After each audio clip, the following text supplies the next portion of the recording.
Good morning. It's the 25th of July. We are Signal Centre Talking Ball, and I'm pleased to say we are joined yet again by Mr. Steve O'Hare and Jamie PW.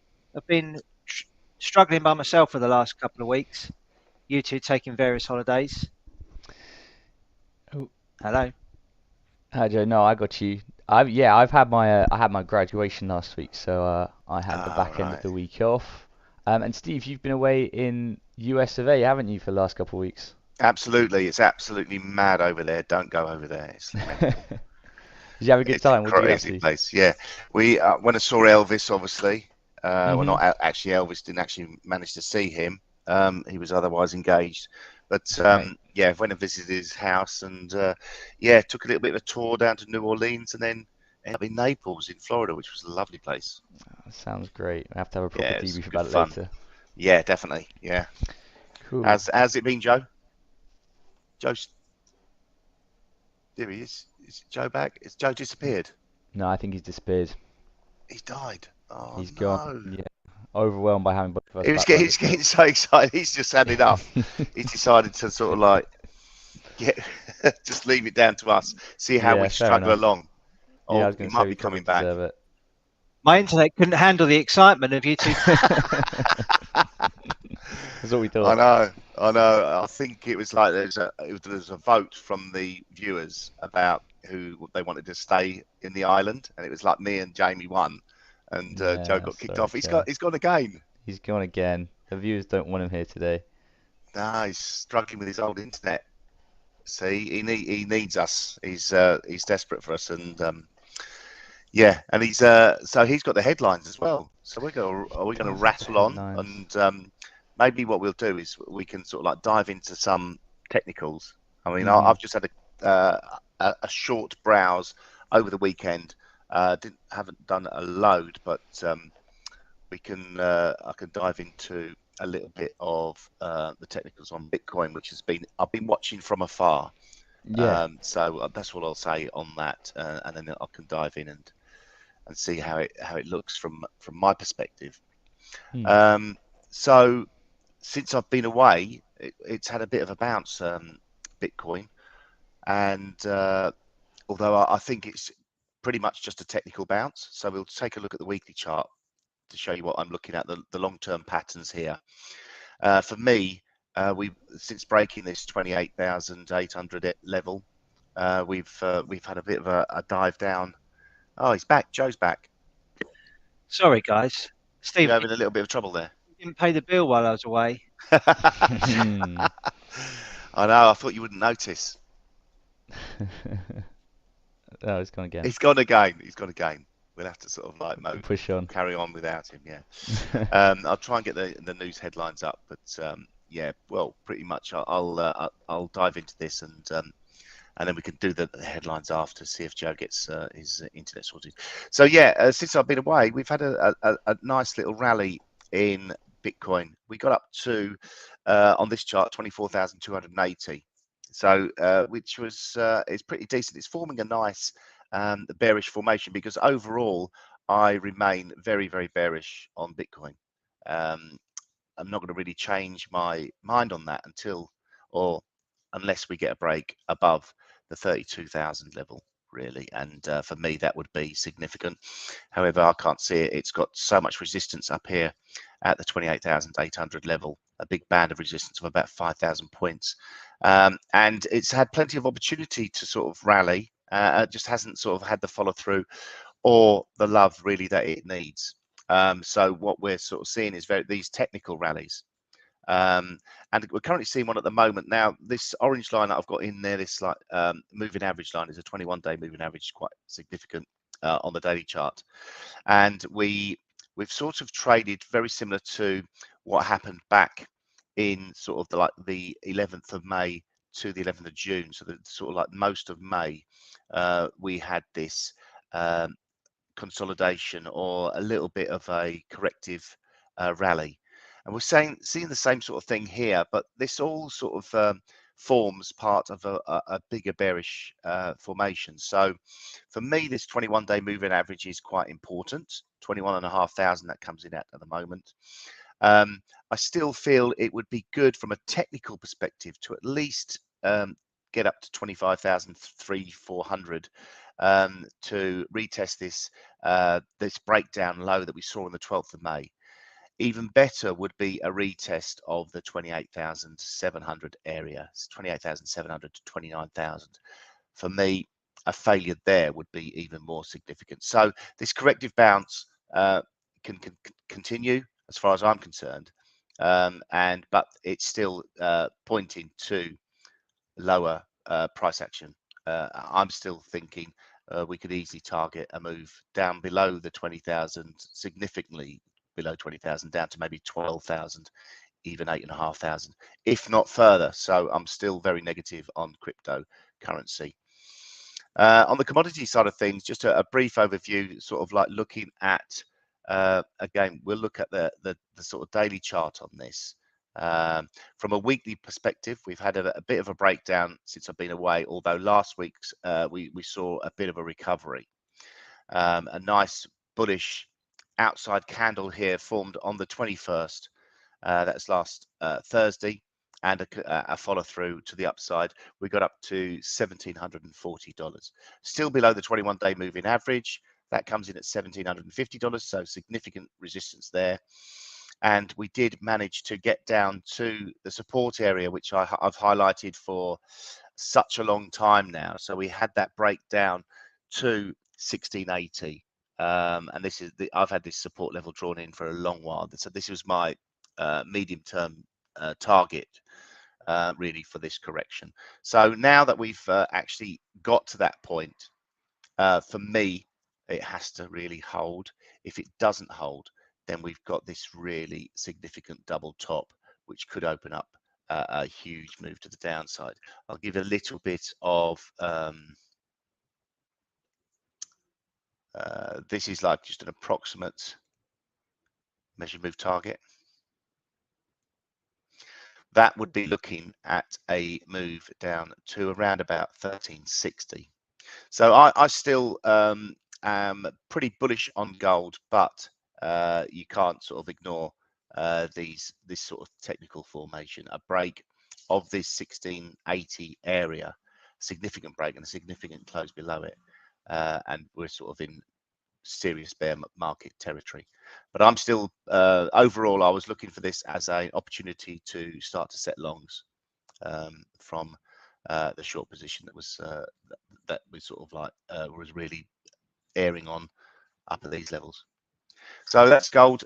Taking a look at crude oil, that's also hit a significant support level. Actually smashed its way through it and actually got down to previous swing lows around about the just above the 87.30 area. Got down to 88.16 on this chart, and bounced quite significantly. Posted a bit of a bullish hammer, a nice little bounce, and we're sitting just above this support level. So for me, it's again crucial for this to hold on. So this could be all part of a bigger dollar story, really. Really need to sort of see how dollar performs. It's Joe's going to dive into the FX in a short while, but for me, that's the dollar story's the real thing. I noticed obviously that ECB raised interest rates by 50 basis points, 0.5% last week. So that was quite significant to see them actually make that move. It's quite a historic move, really, for in all the time that for a very, very long while. I don't know the exact amount of years. That's the biggest move they've made. I think it's since the 70s or something. Wow. 79 maybe. That's pretty incredible, because they've been very, very conservative on moving rates, and for them to make that sort of gesture shows just how much trouble the sort of like the world economy is in. So I think the fact that they are making that sort of move probably will filter through to other economies as well, and maybe people will start to play a bit of catch up on the Fed. And so, yeah, that's sort of what I was just saying, Joe, that it's the significant levels that we've hit now in support levels in oil and gold, and maybe how dollar could start to have maybe a sign of reversal. I don't know. Yeah, let's take a look. So this is what I've got on the daily chart, and as you can see, it is in corrective mode. I mean, overall, the trend still remains very bullish indeed. And in recent weeks, it's been contained within this bullish channel here. We saw prices hit a fairly key resistance level at 108.74. We had a little bit of a look above that on the 14th of July, and then prices have reversed since. But at the moment, it just looks like a healthy correction within the uptrend. We've got support at 105.78. And I think unless that's broken, simultaneously with this bullish channel, then I think there's still potential for gold to continue, dollar to continue moving higher. But when you look at those oil and gold charts and the sort of significant levels that they're trading at, maybe we are going to see a bit of a reversal in some of those precious metals and other commodities, given how strong the dollar's been of late. So it's a key moment approaching, I think, whether or not the dollar is going to continue lower, or whether or not we're just going to see the dip buy step back in and drive things higher. It has felt a little bit like there is a bit of risk appetite moving back into the market. Certainly, we're seeing that in stocks. So, yeah, I'm not entirely sure, but I believe we'll find out in the next week or so. Yeah, I mean, also some news I was reading just late last week is there's rumours of a big hedge fund that has hit the wall. Right. And so I don't know. Obviously, that will have a massive impact on stocks if that is the case. But just rumours at the moment. So yeah, it's a case of like. So yeah, we'll have to wait and see. I mean, looking at euro US dollar, obviously that will be a key indication about risk as well. We've seen parity defended pretty well, to be honest. We had a little bit of a look below it, but ultimately it's been defended pretty well by the bulls. We've got resistance above at 103.48. And prices seem to be leveling off a little bit following the bounce from the parity level. If we look at the CFTC data over the weekend, that recorded a further increase in short euro positions to near 43,000 contracts. Previously, that was 25,000. So that is likely to limit the scope of the upside for euro. I think in the coming sessions, because there is still a lot of weight on the short side with euro for now. If you take a look at cable, that really hasn't done an awful lot. It still hasn't broken out of this kind of ending wedge formation that we were expecting it to. So given the dollar weakness that we've seen, we haven't seen sterling step up at all, really. It's still being contained at 120.56 and just mucking around here for now. No real sign of any sort of correction or certainly of any meaningful amount occurring on this at the moment. So it's all pretty flat today, to be honest, looking at the start of the week, which is why I called it Mellow Monday, because there just wasn't really an awful lot going on to start the week. Just a bit of a holding pattern, it would seem. Yeah. Some of the euros were looking quite interesting, actually. Euro yen had a really nice move, obviously, given that we've seen a lot of yen weakness. But I really like the setup here. We've seen a break of the upward trend. We've seen a pullback here, then a retest really nicely of the underside of that broken trend, and a really big shooting star candle forming with a big move to the downside on Friday. So that looks like it's got some potential to move lower. Let's have a look at Euro New Zealand. Anything going on there? Yeah, see, again, more evidence of sellers stepping in. We can see that here. We've seen prices attempt to move to the upside, but then reverse very sharply indeed. Looks to be a bit of a gravestone doji there, but they don't tend to happen in the sort of middle of moves. It tends to be more at the top of moves to signify the death of a move, which is a gravestone doji, but pretty bearish whatever way you look at it. Yeah, so that's pretty much it for the currencies. I think it's all eyes on the dollar. Will it hold that trend support and that horizontal support around 105.78, that level there? So we have a quick look at indices. Let's look at Aussie to start with. So that's continuing to move higher, fast approaching a level of resistance around 6,900. Broken out of this triangle pattern to the upside, indicates that we're in corrective mode higher, but we just have to wait and see what it does into this big level here. Ultimately, the trend remains bearish following the breakdown of these big levels here. So I wouldn't be surprised if we see sellers step back in at this level and potentially drive prices lower. Take a look at the DAX. We saw that hold a really important support level over the last couple of weeks at 12,431. We've seen a breakout of what looks to be a small double bottom pattern. Prices pulling back a little bit, maybe to retest that breakout around 13,025 and could drive prices higher, but ultimately looks like it's going to remain range bound for the time being. And that major level support here is the key one to watch. Take a look at NASDAQ. We can see that broke out of this triangle pattern, but a bit of a reversal on Friday, engulfing pretty much all of the gains that we posted on the 21st. Things are fairly flat to start the session today. Obviously very early. We have got a number of stocks reporting this week on the earnings side of things, so that could have a pretty significant impact on things. But the big level above is 12,941. If we can break above that, then we may see extended gains, but overall the trend remains pretty bearish. And I'll also bring up this fixed volume profile chart on the weekly, because I think it remains very important. If we take a look at the lows from the pandemic to the highs that we posted in November last year, and assess all of the volume that's taken place in this range here to see where most participation has occurred, we've got this red line pretty much in line with the neckline of this large top pattern that comes in around 12,895. So it needs to do a job of getting above that, and there's going to be a significant amount of resistance, I think, in order to do that. So it may just be that we're in a corrective move here in the short term before the sellers step back in and drive things lower. So that for me is a really key chart. Yeah, like that, Joe. Let's take a look at the FTSE. Probably the most boring market around. It's holding up pretty well compared to others, but it's just not really going anywhere, if I'm totally honest. It's a range of factors here, as we know, as we speak about all the time. Currency, commodities, banking stocks, obviously with higher interest rates, they're all holding up relatively well, which means that this isn't really going anywhere, to be totally honest. So really challenging market. I know there are a few people out there that continue to trade this regardless, but I mean, just look at it. It's not going anywhere. There are limited opportunities with this. The chances are you're just going to get chopped around and not get anywhere with it. So just be careful, I think is the message there. That'll do, I think, to start the week. Jamie, we've not had much going on the stocks of late because obviously we haven't been able to cover it. But yeah, what are you gonna show us today?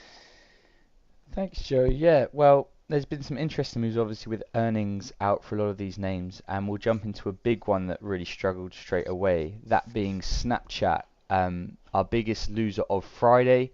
You can see here Snapchat's been in a pretty sizable downtrend for quite a while now, and you can see this. You can see loads of gaps to the downside. You can see we've had one not long ago, which I think we covered on the stream, and we had another pretty significant one on Friday with the highest volume we've seen for, well, I'm scrolling in my chart now, I can't see higher volume on one day. So that came off the back of an earnings report by the looks of it. We can perhaps have a look at the corporate calendar in a little bit and dive into that a bit more.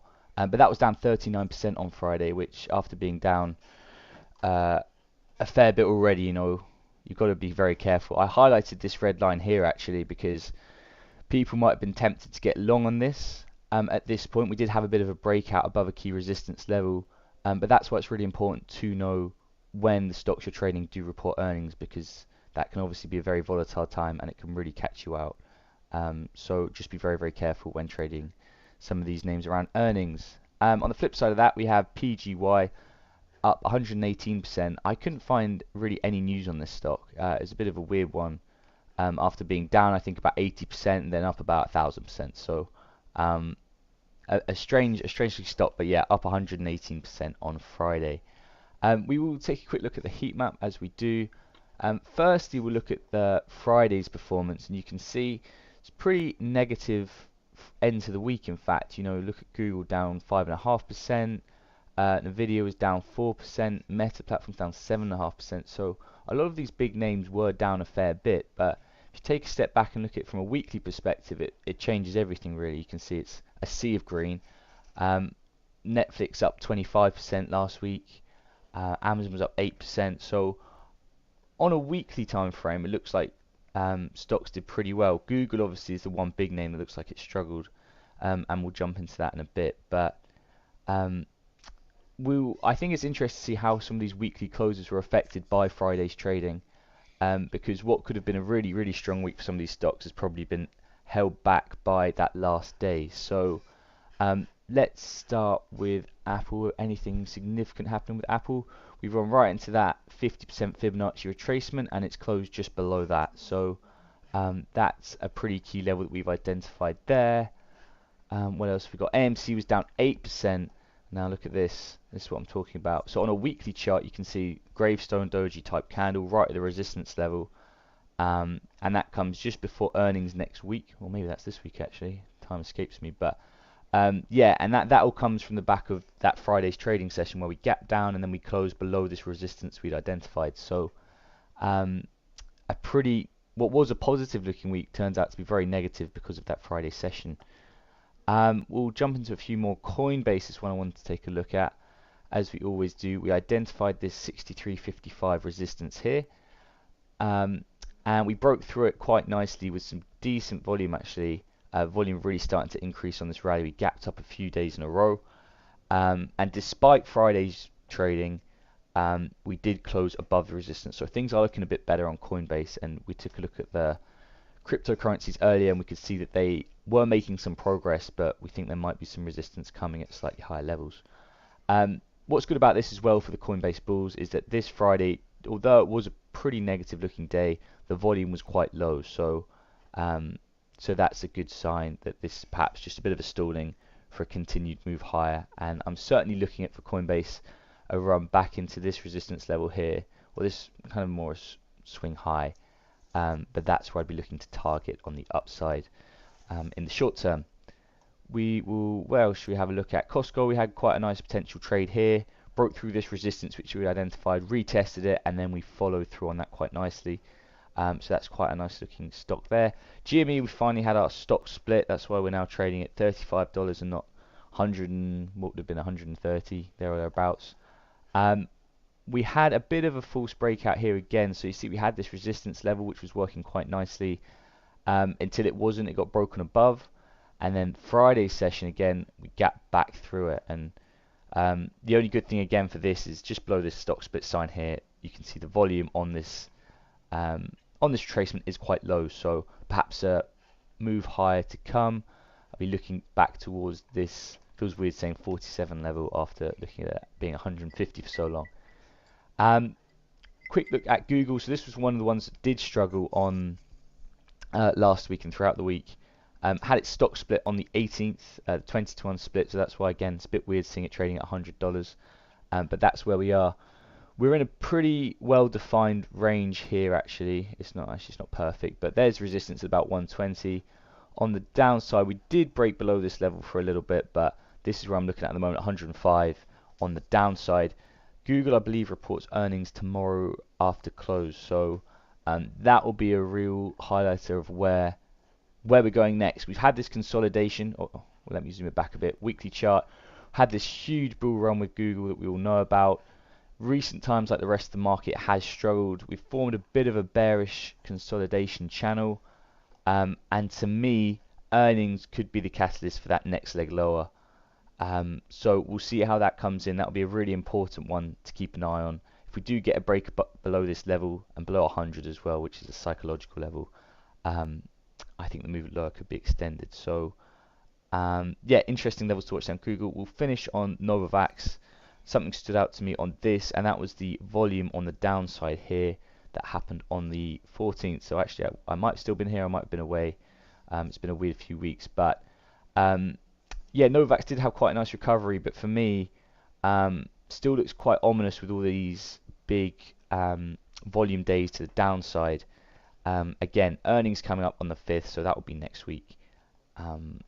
And again, as earnings quite often are, that can really be the catalyst that continues the move or reverses it. So yeah, certainly keep an eye on them, and that's why it's so good. This is a seamless transition. Having something like a corporate calendar to reference to know exactly when these big companies are reporting earnings.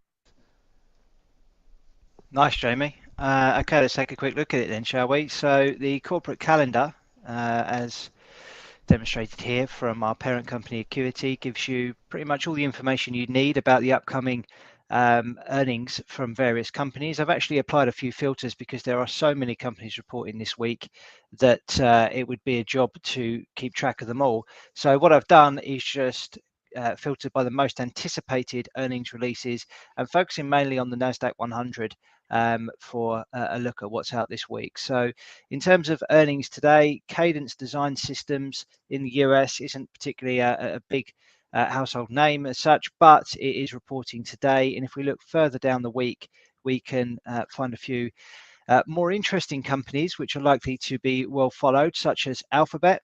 That's due out after market close, as Jamie said, tomorrow.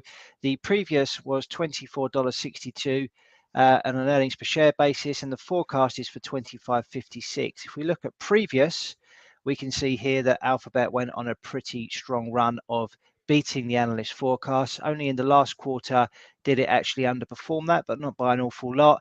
And obviously prices have dipped in recent weeks along with the rest of the market. So this is where we're expecting earnings to come in, pretty much similar to where they did last time. And as we can see here, there can be a fair amount of volatility as a result of the earnings when they come out. So that will be an interesting one to watch, of course. The other one is Microsoft. We're expecting $2.29 earnings per share. And pretty much that's got a history of beating the analyst forecasts. So we'll wait and see if we are likely to see that again.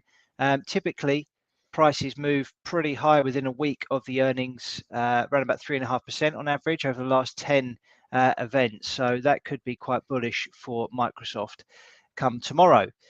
A few other names to keep an eye out for: Texas Instruments, Mondelez, and on Wednesday we've got a few more: T-Mobile, Kraft Heinz, Meta Platforms, and Qualcomm. We'll take another look at these closer to the time. And then on Thursday, we've got Comcast, Amazon, Apple, Intel, and VeriSign. So some big names in there. And then we get a bit of rest on Friday, but lots of things. So, yeah, a few bits to keep an eye out for this week. So the next phase of the video is the gun to the head trades. That's where well, what feels like I've just been doing it by myself for the last few weeks, but I've been trying to hold up things my end with some trade ideas. So this is just where we pick a trade idea live on the video. We give them a stop and a target. We run them until 9 o'clock UK time, or when the stop or the target is hit, and we see how they fare. So last week on Friday, I went short of Euro Yen following the break of this bullish channel. And I think it played out quite nicely. Yeah, it's about 1.83 R on side with that one at 9 o'clock on Friday. So all the reasons for the idea and the levels are available on our TradingView profile, which is at signal_center. So feel free to check those out if you like. Who wants to give us a trade idea today? Anyone got one ready? I'm happy to Don't all rush. go. No, I'm ready and raring. I've got something. Go on then.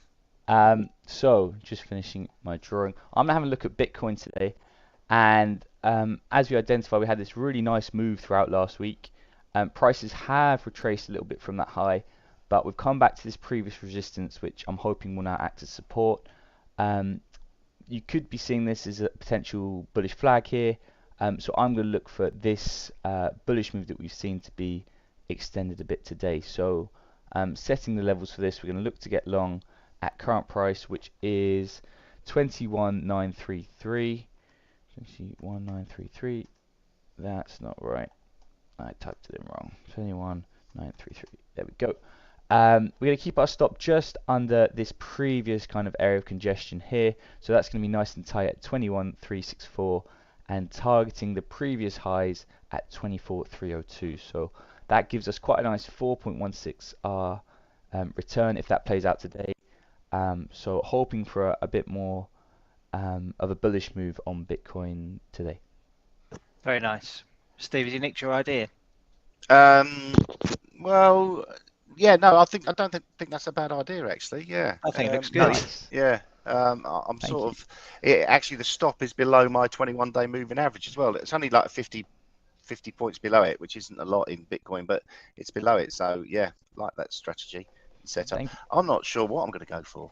Let me give you a break then, and I'll go for my trade idea today, which is sterling Swiss. So Actually published this on our intraday analysis last week, highlighting this massive level of support that we've got here. A real band of protection appears to have been put in place here. This is an hourly chart, so it's not particularly long term, but this goes back to the 29th of June. And as we can see, multiple touch points at this level where prices continued to be supported. If we take a look at price action over the last few hours, then maybe we are starting to form some sort of ending wedge formation or a triangle pattern that could indicate a bit of a turnaround in the short term. Really nice candle over the last hour, which for me suggests that we may see a little bit of a move to the upside. So basically identifying here a bit of a range in price.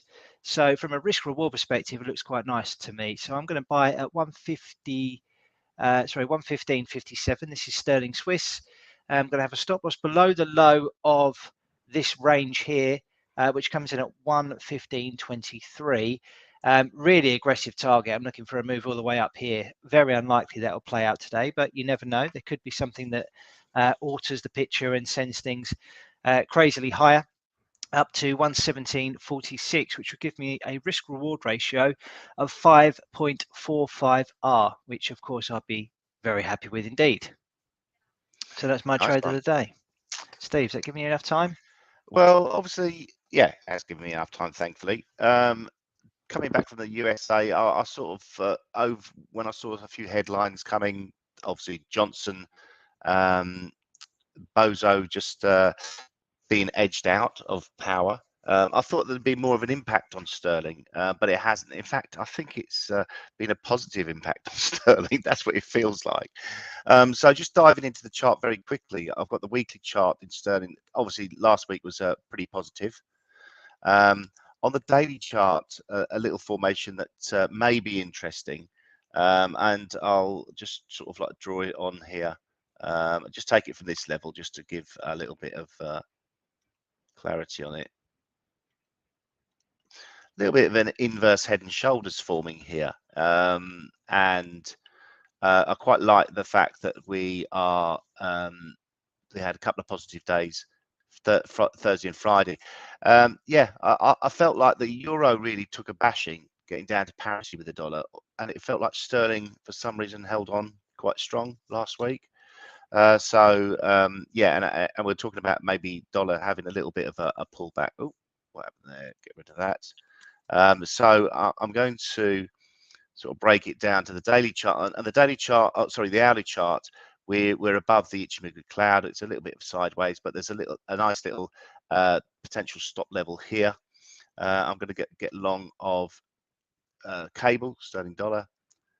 I'm going to have the stop here and going to target a move higher. Let's drill down into there. How about that? Nice little 3-to-1 risk reward on buying sterling, selling dollar, buying at 119.82, targeting 120.72, and the stop at 119.52. So just below the cloud here. But yeah, nice little potential recovery formation in sterling dollar. Nice, good luck. Yeah, I'll get that posted. Cool. So day ahead. Oh yeah, I need to get that posted too. They'll all be on our TradingView profile, guys, if you want to check them out. Okay, so data-wise today, there is only one high-impact data point today to be aware of, and that is the German IFO index number, which is due out at 9 o'clock UK time. A few other bits going on. We do have I think we've got another round of discussions from the potential Prime Minister candidates in the UK later. Is there another televised debate between the two of them tonight? I think Rishi Sunak and Liz Truss. So that's the two that we're aiming for now. Is that the only two left in the running? Sadly, that's all we've got. Yeah. Okay, we only need one, mate. It's sort of like, you know, got to narrow it down. It is like the final of Love Island this week as well. So yeah, that's even sadder. Oh, yeah, you shouldn't mention that on here, Steve. Key events over the rest of the week. So US consumer confidence, that's due out tomorrow. Then on the 27th, we've got the Australian consumer prices, which will be the latest read on inflation over there. And then most importantly, we've got the Federal Reserve policy decision, which is due out on the 27th as well. So markets will be waiting to see What happens with that? We may see some muted price action across various assets ahead of that. There is expectations of a second successive increase of 75 basis points. So that will obviously be well watched and well anticipated. That is pretty much that for today. Apologies for the technical issues at the start. Hopefully we get that sorted for the rest of the week. And lovely to have you back, gents. So yeah, we'll catch everybody tomorrow. Cheers, Joe. Bye bye.